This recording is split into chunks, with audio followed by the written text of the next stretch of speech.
Le changement de pod.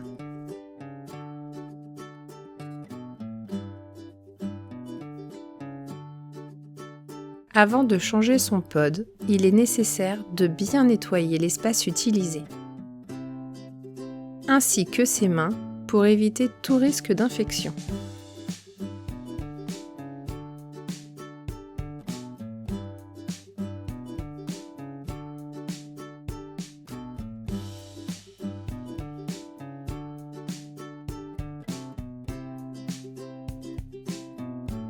Pour lancer la procédure de désactivation du pod, accueil, plus d'options, remplacer, confirmer.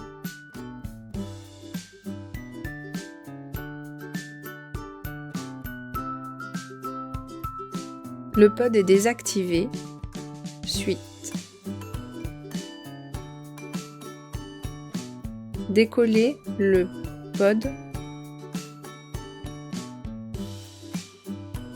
puis le mettre dans le sachet de la boîte de recyclage. Préparer le PDM, le pod, vérifier son état, enlever l'opercule,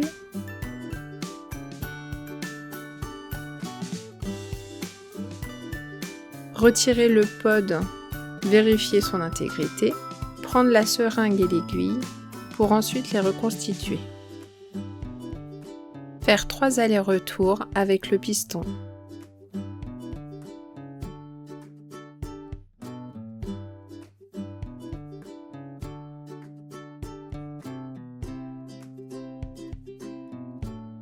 Préparer 2 compresses avec de l'antiseptique.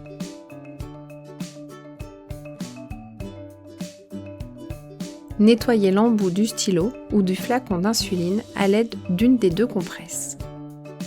Remplir la seringue avec de l'insuline d'action rapide. Piquer la seringue dans le stylo ou le flacon. Dans le cas de l'utilisation d'un stylo, comme ici, laissez le piston en position basse et injectez l'insuline à l'aide du bouton d'injection gradué du stylo.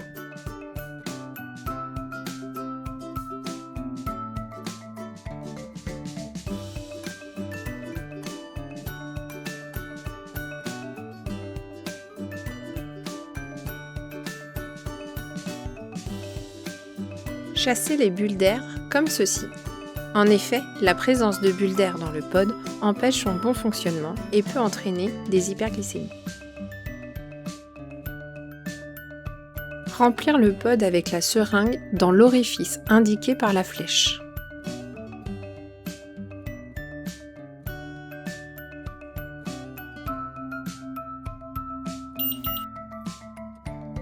Les 2 bips confirment que le pod est prêt à être activé. Sur l'écran d'accueil, activez un nouveau pod. Oui. Suis. La communication est réussie. OK. L'amorçage entre le PDM et le pod se fait.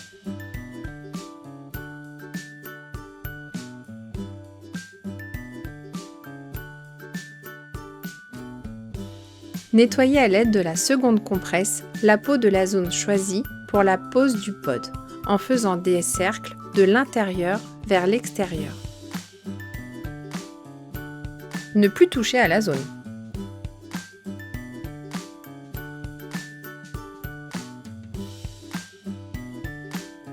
Prendre le pod, casser le cache de protection d'aiguille, vérifier que rien ne dépasse et décoller les protèges adhésifs.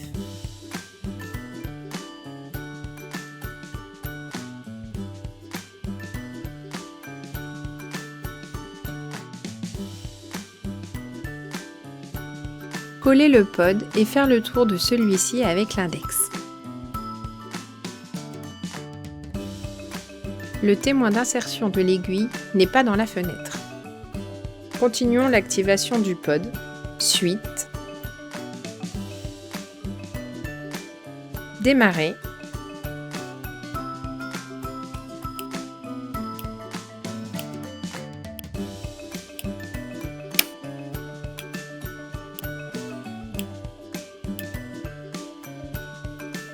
Le pod est actif.